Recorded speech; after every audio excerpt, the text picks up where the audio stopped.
A gente tem promessas de muita tensão, novidades lá da CPI da pandemia. Nós vamos acompanhar ao longo dessa semana, mas eu queria destacar um episódio que aconteceu na semana passada, mas não acabou. Um episódio lamentável, terrível, ocorrido na favela do Jacarezinho, no Rio de Janeiro, quando um grupo de policiais civis subiu o morro e desceu de lá com um policial morto e mais 27 mortos dali, daquele lugar, daquele bairro, daquela comunidade. Apressaram-se os defensores dos direitos humanos a dizer que a operação foi um escândalo. Apressaram-se os defensores do matar e levar para dizer que é isso aí, era tudo bandido e vamos que vamos. Ou seja, a torcida se mexeu e a gente tem que olhar para os fatos e ignorar essas opiniões, o que pensam os defensores de um lado ou de outro, e a gente tem que olhar para os fatos. Do contrário, tudo na vida vai virar uma grande torcida. É assim para tudo.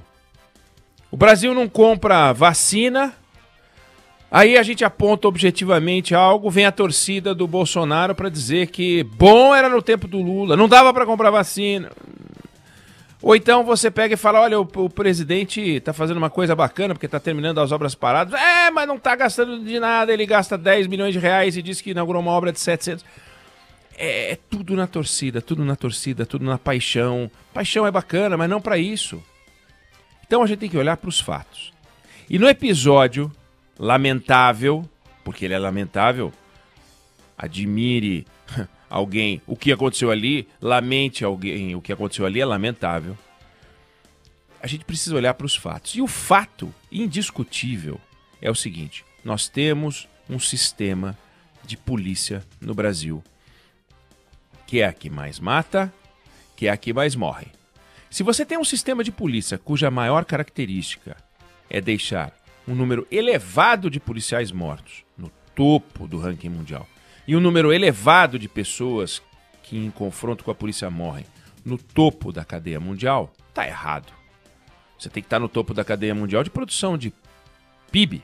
Você tem que estar no topo da cadeia mundial de qualificação de mão de obra.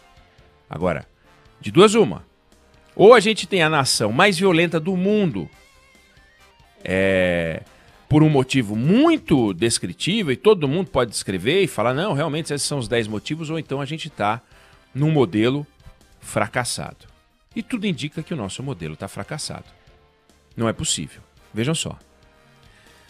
O que morre, imaginando que todos os países do mundo tivessem a mesma população, porque senão não dá para comparar. Senão você não pode comparar nunca. Só países iguais. Teria que achar outros países na casa de 200 milhões de habitantes, que são poucos, para a gente poder comparar com o Brasil, que tem 220 milhões de habitantes. Mas vamos pegar e imaginar que todos os países do mundo tivessem a mesma população. O número de pessoas mortas em confronto com a polícia em um ano, os Estados Unidos levam 8 anos para produzir. Os Estados Unidos, que são um país violento. Tão violento que a França levaria para produzir o número de mortos em confronto com a polícia no Brasil, se todos tivessem a mesma população. 72 anos. Então, o que a polícia brasileira mata num ano, os Estados Unidos, a polícia americana mata em 8, a polícia francesa em 72, a polícia do Reino Unido em 690 anos, e eu vou citar, só para ilustrar, a polícia japonesa em 1.400 anos. Não está certo. Não está certo. Vamos imaginar que a gente vai mirar os Estados Unidos, que são um país violento, hein? Polícia americana, polícia violenta. A gente teria que reduzir a 1/8 por grupo de 10 milhões de habitantes a taxa de mortes em confronto com a polícia. E se a gente pegar o número de policiais mortos, a gente vai chegar a um número não muito diferente disso. O que vale, o que mostra o seguinte, não vou nem comparar o seguinte, você pegar o número de pessoas mortas em confronto com a polícia nas 10 maiores economias do mundo, o Brasil hoje não é parte delas, nas 10 maiores economias do mundo, e somar e você vai ter uma população gigantesca, porque no meio está a China, está a Índia, os Estados Unidos tem 320 milhões de habitantes, se pegar as 10 maiores economias do mundo, você vai falar de 2 bilhões e meio de pessoas, 10, 11 vezes mais do que a população brasileira. Então não dá nem para falar que tem um problema de escala. Ainda assim a gente mata 3 vezes mais em números absolutos. Pô, pera, o que está acontecendo? Esse assunto precisa ser enfrentado. E ele não pode ser enfrentado com paixão. Não pode. A polícia brasileira é uma polícia que ela só quer saber de matar? Não, não é verdade. Mas ela mata. E mata muito. Mas do outro lado, eles enfrentam, os policiais, bandidos fortemente armados. Sem dúvida nenhuma. Não há dúvida disso. Eles não têm dó e não querem nem saber. E matar um policial é ponto no ranking e no mundo da bandidagem. É ponto, é bacana. O cara matou um policial. Esse é bacana. Então eles caçam a polícia. Caçam policiais, sim. Tanto que um policial é quase que obrigado a reagir quando está sozinho e é vítima de um assalto, porque se encontrar a funcional dele, ele está morto. Então, se ele já está morto, que tente pelo menos se defender. E a proporção de policiais mortos no Brasil hoje, entre os que estão em serviço e fora de serviço, é 1 em serviço para cada 3, em alguns anos, 4 fora de serviço. Não está certo isso. Tem um negócio muito errado aí. Aí quando você vê uma operação dessa e você fala, bom, morreram 27, né? Eu estou tirando o policial da conta, porque o policial não teria que morrer em hipótese alguma, então eu estou tirando ele da conta. O número de pessoas que poderia morrer, aí a gente teria que avaliar caso a caso. Só que quando você vai tentar avaliar caso a caso, aí você vai ter um problema sério. E nós vamos ter um problema sério. Porque para avaliar caso a caso, você teria que ter intacto o local do crime, o local da morte. E o que aconteceu? Com exceção de 2 corpos, todos os outros foram retirados dali. Sob o argumento de que poderiam estar vivos. Foram retirados em lençóis, em sacos. Como assim, sob o argumento de que poderiam estar vivos? Então, quando ocorre uma morte, o Estado tem a obrigação de identificar o seu autor. Seja para punir, de forma dando a sanção adequada, seja para não dar sanção alguma, uma vez evidenciada a legítima defesa ou o trabalho correto feito por aquele policial, no caso. E, no entanto, o local do crime não foi preservado. Isso é básico. É básico num processo de perícia que você identifique, que você faça croquis do local, que você faça fotografia, que você analise o cadáver, a roupa, as armas, a localização, a posição do corpo em relação à porta, em relação à janela, à parede, buscar digital, buscar projétil, buscar bituca de cigarro. Aí guardar tudo dentro de sacos lacrados. Achou droga dentro de saco lacrado. É a chamada cadeia de custódia da prova, tudo guardadinho, certinho, para ter certeza que aquela prova não foi colocada ali. O local tem que ser preservado, a arma que foi encontrada tem que ficar no lugar em que ela foi encontrada. É assim que acontece? Claro que não. Então, não pode lavar o lugar, não pode trocar objeto de lugar, não pode mexer em aparelho eletrônico, não pode tocar no armamento, não pode fazer nada. Eles vão lá e mexem em tudo. Tudo. Então, a chance da gente saber o que aconteceu ali com precisão beira o 0. Aí entregam algumas armas, você não sabe se todas, não tem como ter esse controle.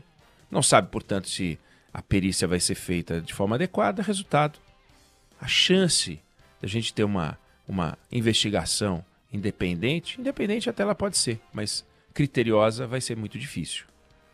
Então esse caso vai ser mais um caso, ou ele tem tudo para ser mais um caso, daqueles que você não sabe se a operação era essencial, se ela não era essencial. Aí vai entrar uma investigação, aí vai o secretário de segurança defende, o delegado defende, os direitos humanos atacam, e fica esse jogo. E o trabalho técnico abandonado. Volto a dizer, eu não consigo festejar uma operação dessa. É impossível para mim. E é impossível para mim também simplesmente lamentar. Não, vamos lá. Não, eu lamento. Não.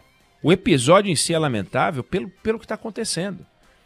Você tem a turma festejando, você tem a turma lamentando e a turma técnica que deveria estar investigando não vai ter condições de fazer seu trabalho. E aí você começa a levantar dúvidas sobre a correção da operação. Porque se você tem todos os cuidados, se todos os cuidados foram tomados, se a polícia só agiu dentro dos limites, e se os limites foram respeitados, tudo ali foi feito dentro do maior rigor, por que mexer em tudo? É muito complicado. Que esse episódio sirva de exemplo para a gente poder olhar e falar, nós realmente temos um sistema policial que responde às necessidades de um país como o Brasil? Tá certo? É assim que tem que ser? Aí vem a polícia, ou defensores da polícia, e como eu me enquadro entre os defensores da polícia, evidente, polícia, tem bandido e polícia todo lado da polícia. Mas os defensores de um trabalho da polícia a qualquer custo, não. Vem os defensores do trabalho da polícia a qualquer custo para dizer o seguinte, foram recebidos a bala, é tiro para todo lado, não tem como. Bom, então, como é que faz um exército quando vai fazer uma operação num campo inimigo? Quer dizer, é impossível administrar uma operação bem feita nas comunidades? Não é verdade, porque tem bons exemplos de operações bem feitas nas comunidades do Rio de Janeiro. O Rio de Janeiro impõe cuidados especiais? Claro que impõe cuidados especiais. Porque você não está entrando num lugar organizado, você não está entrando num lugar onde você tem as ruas, os carros trafegam, nada.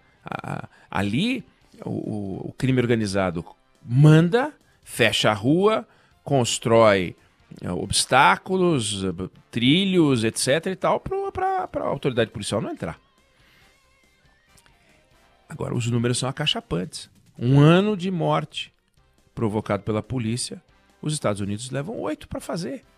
Então, nós temos que olhar isso aqui sem paixão e falar, gente, nós não estamos com uma estrutura policial funcionando de forma parecida com o resto do mundo. E se a gente tem que se espelhar em algum lugar, tem que se espelhar nos países que resolvem isso de outra forma. Não tem miséria só no Brasil. E nem os outros países mais pobres do que o nosso, e também não tem favela só no Brasil. O Brasil tem uma condição, e o Rio de Janeiro tem uma condição muito especial. Não é à toa que 31% das mortes provocadas pela polícia acontecem no Rio de Janeiro, que não tem 31% da população brasileira. Ao contrário, o Estado tem 5% da população brasileira. No entanto, produz 30% das mortes em confronto com a polícia. É um negócio que a gente precisa olhar com muita calma e discutir isso nacionalmente. Então me espanta a reação imediata de condenação e me espanta a reação imediata de defesa daquele trabalho. Cadê o equilíbrio? Que a gente precisa ter na economia, que a gente precisa ter na política, que a gente precisa ter em todo lugar e que precisa ter nesse assunto também. Não tem o equilíbrio. E porque não tem o equilíbrio, vira aquele fla-flu. E nunca num fla-flu a gente vai discutir as coisas de maneira sensata. Eu queria deixar essa conta na sua cabeça. 1 ano de Brasil, morte produzida por policiais em números proporcionais. Os Estados Unidos levam 8 anos para produzir, a França 72 anos, fica com 70. E o Reino Unido 690 anos. Isso não pode dar certo. Está errado. E a gente tem que olhar para isso, mexer nisso, porque não tem cabimento. E mais, para finalizar, se isso estivesse funcionando, ou seja, se as taxas, se os bandidos estivessem perdendo na guerra do narcotráfico, você poderia dizer, olha, é a polícia mais violenta do mundo, é um absurdo, mas nós estamos, olha os números. Os números não autorizam que a gente festeje, não. Os números autorizam que a gente reflita e que a gente pense em mexer nisso, porque não está funcionando.